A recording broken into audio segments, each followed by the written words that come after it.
جزیرۃ العرب میں اور مکہ المکرمہ میں حضور صلی اللہ علیہ وسلم کی ولادت کی کیا وجہ ہے؟ اتنی بڑی نعمت اللہ رب العزت ان لوگوں کے ہاں اتارتا ہے جن کے بارے میں ہم یہ پڑھتے ہیں اور سنتے ہیں کہ ان کے ہاں ہر برائی تھی اس وقت۔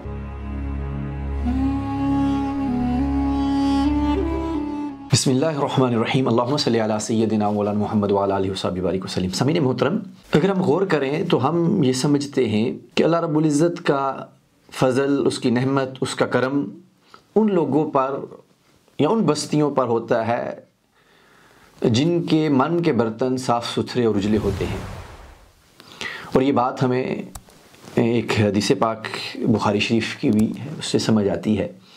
کہ شخص نے 99 قتل کیے ہوئے تھے اور اس کے دل کے اندر ایک تڑپ تھی، خواہش تھی کہ اس کی توبہ قبول ہو جائے، اور اسے کہا گیا فلاں بستی کی طرف چلے جاؤ، وہاں تمہاری توبہ قبول ہو جائے گی۔ اب سوال یہ پیدا ہوتا ہے کہ جس بستی کی طرف اس کو بھیجا جاتا ہے اور پھر اس کی توبہ قبول بھی ہوتی ہے، اس بستی کے اندر کس نے توبہ قبول کرنی تھی؟ اللہ رب العزت نے کرنی تھی۔ تو جس اللہ رب العزت نے اس بستی میں اس کی توبہ قبول کرنی تھی، وہ اللہ رب العزت اس کی توبہ یہاں قبول کر لیتا، اور اس کو کہا جاتا کہ تم مسجد میں جاؤ اور یہاں اللہ رب العزت کی بارگاہ میں توبہ کرو،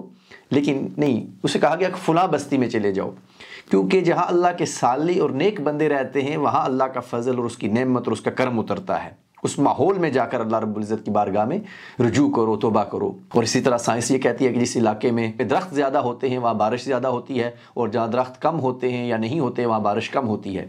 حالانکہ اللہ رب العزت ہے بارش دینے والا، جہاں درخت ہوتے ہیں وہاں پہ بھی وہ بارش دیتا ہے، اور جہاں درخت کم ہوتے ہیں یا نہیں ہوتے وہاں پہ بھی وہ دے سکتا ہے۔ اللہ رب العزت درختوں کا محتاج نہیں ہے، لیکن ایک اصول ہے، ایک نظام ہے کہ بارش وہاں زیادہ ہوتی ہے جہاں درخت زیادہ ہوتے ہیں۔ تو اس سے یہ بات سمجھ آتی ہے کہ اللہ کا فضل، اس کی نعمت، اس کا کرم، اس کی بخشش ان لوگوں پر، ان علاقوں پر، ان بستیوں پر زیادہ ہوتی ہے جہاں ماحول، دلوں کا ماحول، دلوں کی کھیتی صاف ستھری ہو، زمین کا ماحول اچھا ہو، وہاں اللہ کا فضل اترتا ہے۔ اگر یہ اصول ہے تو پھر ذہن کے اندر سوال یہ پیدا ہوتا ہے کہ جو اللہ کا فضل عظیم ہے اور اللہ کی جو سب سے بڑی نعمت ہے، حضور نبی رحمت صلی اللہ علیہ وسلم کی ذات اطہر، حضور علیہ السلام کی ذات پاک، اللہ رب العزت اس کو جزیرۃ العرب اور مکہ المکرمہ میں حضور اسلام کو پیدا فرماتا ہے۔ اتنی بڑی نعمت اللہ رب العزت ان لوگوں کے ہاں اتارتا ہے جن کے بارے میں ہم یہ پڑھتے ہیں اور سنتے ہیں کہ ان کے ہاں ہر برائی تھی اس وقت، جو رائج برائیاں تھیں اس وقت، ہر برائی کے اندر وہ لوگ جو ہے وہ اس میں ڈوبے ہوئے تھے۔ پھر اللہ رب العزت نے اتنا بڑا انعام ان لوگوں پر کر دیا، اس کی کیا وجہ ہے؟ جزیرۃ العرب میں اور مکہ المکرمہ میں حضور اسلام صلی اللہ علیہ وسلم کی ولادت کی کیا وجہ ہے؟ اس کے لیے اگر ہم غور کریں تو اس وقت دو بڑی تہذیبیں تھیں، ایک ایران کی اور ایک روم کی، اور اس کے بعد یونان اور ہندوستان کا نمبر آتا ہے۔ ایران اپنے مختلف فلسفیانہ مذاہب کی آماجگاہ تھی، اور اس وقت ان کے ہاں اپنی ماں، بہن، بیٹی سے نکاح کرنا باعث فضیلت تھا، اور عجیب و غریب قسم کے نظریات تھے، اور عجیب حالت تھی ان کی، بدتر حالت تھی اس وقت ان کی۔ رہے رومی، ان کی اپنی تہذیب و ثقافت تھی، اور اپنی عسکری قوت کے نشے کے اندر وہ مست تھے، اور ان کی حالت بھی ایرانیوں سے مختلف نہیں تھی۔ پھر یونان جو ہے وہ فلسفیانہ اور فلسفہ اور کلام اور اس طرح کی خرافات کے اندر غرق تھا، جس سے انسانیت کو کوئی فائدہ نہیں پہنچ رہا تھا۔ سو یہ جو تہذیبیں تھیں، اور ہندوستان کے بارے میں ابو الحسن علی ندوی نے لکھا کہ مورخین کا اس بات پر اتفاق ہے کہ 6 صدی عیسوی سے جو زمانہ شروع ہوتا ہے وہ مذہبی، اجتماعی اور اخلاقی لحاظ سے اس ملک کی تاریخ کا پست ترین دور تھا۔ ہندوستان کی بھی حالت تھی۔ سو اس وقت وہ لوگوں کے جو حالات تھے اس سے انسانیت کو کوئی فائدہ نہیں پہنچ رہا تھا، اور ان کی برائیاں بھی عجیب و غریب طرح کی تھیں، اور ان کے نظریات اور عقائد بھی بہت حد تک بگڑے ہوئے تھے۔ اگر اس وقت جزیرۃ العرب کو ان لوگوں کے ساتھ کمپیئر کیا جائے تو جزیرۃ العرب کے لوگ معذور قرار پاتے ہیں،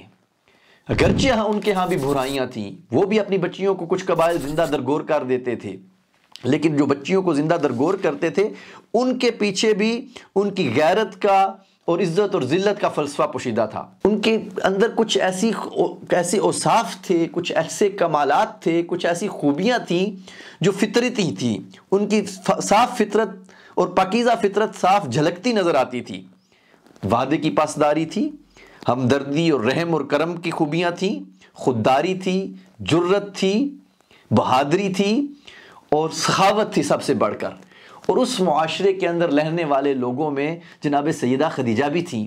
جناب سیدنا امیر المومنین ابو بکر صدیق بھی تھے، جو فطرت پر ہمیشہ لوگ رہے، جنہوں نے اتنی برائیوں کے باوجود بھی اس معاشرے کے اندر رہتے ہوئے پاکیزہ فطرت کے حامل رہے۔ اور حضور کے آباء و اجداد بھی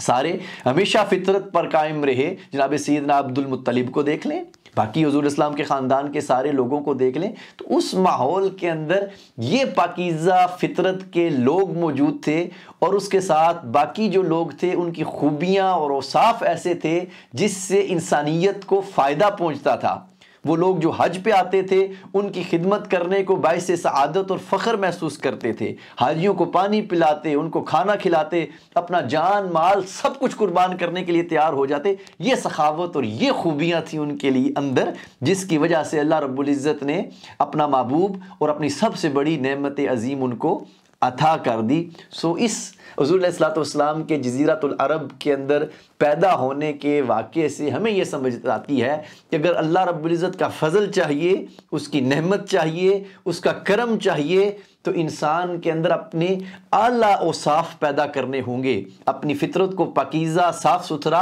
اور اجلا کرنا پڑے گا، اور اپنے من کے برتن کو صاف کرنا پڑے گا، تاکہ اللہ رب العزت اپنا کرم، اپنا فضل اور اپنی رحمت اس دل کے برتن میں اتار سکے۔ وہ رب، غور کیجئے گا سامعین محترم، اس علاقے میں بارشیں کم بھیجتا ہے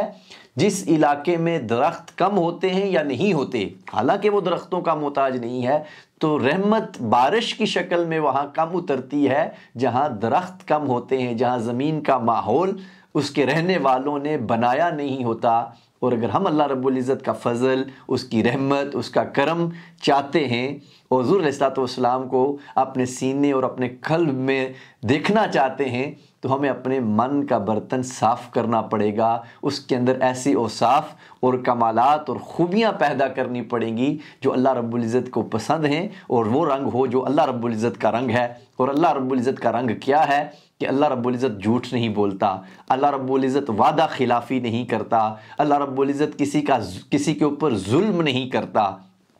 تو یہ خوبیاں کم از کم ہمیں اپنے اندر پیدا کرنی ہوں گی۔ اگر ہم یہ خوبیاں پیدا نہیں کریں گے تو اللہ رب العزت کا فضل، اس کا کرم اور اس کی ہدایت سے ہم محروم رہ جائیں گے۔ دعا ہے اللہ رب العزت آسانیاں عطا فرمائے اور آسانیاں تقسیم کرنے کی توفیق عطا فرمائے۔ السلام علیکم۔